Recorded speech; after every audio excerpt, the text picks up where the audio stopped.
केंद्र में भाजपा मजबूत स्थिति में है। उसे पीएम मोदी के नेतृत्व में हराना काफी मुश्किल है।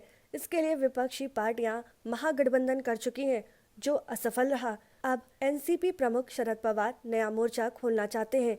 इसको लेकर एक मीटिंग भी हुई थी, जिसमें कांग्रेस नहीं थी। शिवसेना के संजय राउत ने कहा कि कांग्रेस के साथ मिलकर विपक्ष का मजबूत मोर्चा बनाया जा सकता है। यहां तक कि कांग्रेस ने भी इसका समर्थन किया है। इस देश में विपक्ष एक साथ आए तो एक मजबूत राजनीतिक विकल्प उभर सकता है। क्या एनसीपी प्रमुख शरद पवार एक नए वैकल्पिक गठबंधन का चेहरा होंगे? इस बारे में सवाल पूछे जाने पर उन्होंने संवाददाताओं से कहा कि इस पर हमने चर्चा नहीं की है, लेकिन मुझे लगता है कि सामूहिक नेतृत्व की भूमिका निभाते हुए हमें आगे बढ़ना होगा। मैंने वर्षों तक ऐसा किया, लेकिन अभी मैं सभी को एक साथ रखने, उनका मार्गदर्शन करने और उन्हें मजबूत करने के लिए काम करूंगा। पवार ने कहा कि बैठक में गठबंधन पर चर्चा नहीं हुई, लेकिन अगर कोई वैकल्पिक बल खड़ा करना है तो यह कांग्रेस को साथ लेकर ही किया जाएगा। हमें ऐसी ही सत्ता चाहिए और मैंने उस बैठक में यह कहा था। रांकपा प्रमुख शरद पवार ने यह भी कहा कि हर राजनीतिक दल को अपना विस्तार करने का अधिकार है। हम अपनी पार्टी के कार्यकर्ताओं की ऊर्जा बढ़ाने के लिए ऐसे बयान भी देते हैं। इसी तरह अगर कांग्रेस ऐसा कुछ कहती है तो हम उसका स्वागत करते हैं, क्योंकि यह उनका अधिकार है।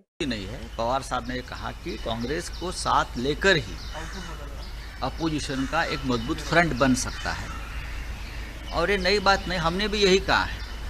आपने देखा होगा 2 दिन पहले हमने सामना में यही बात लिखी थी, यही बात हमने कही थी, और इसी बात को कांग्रेस पार्टी ने भी कल दिल्ली में एंडोर्स किया है।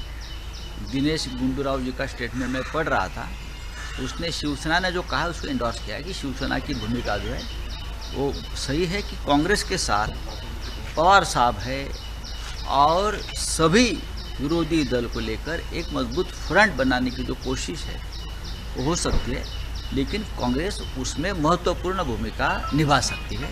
ये सही है। पवार साहब ने जो कहा है कल, वो बहुत ही देश की राजनीति के लिए, अपोजिशन की मजबूती के लिए और एक मजबूत विकल्प देने के लिए आज की सरकार को पवार साहब की ये बात सही है।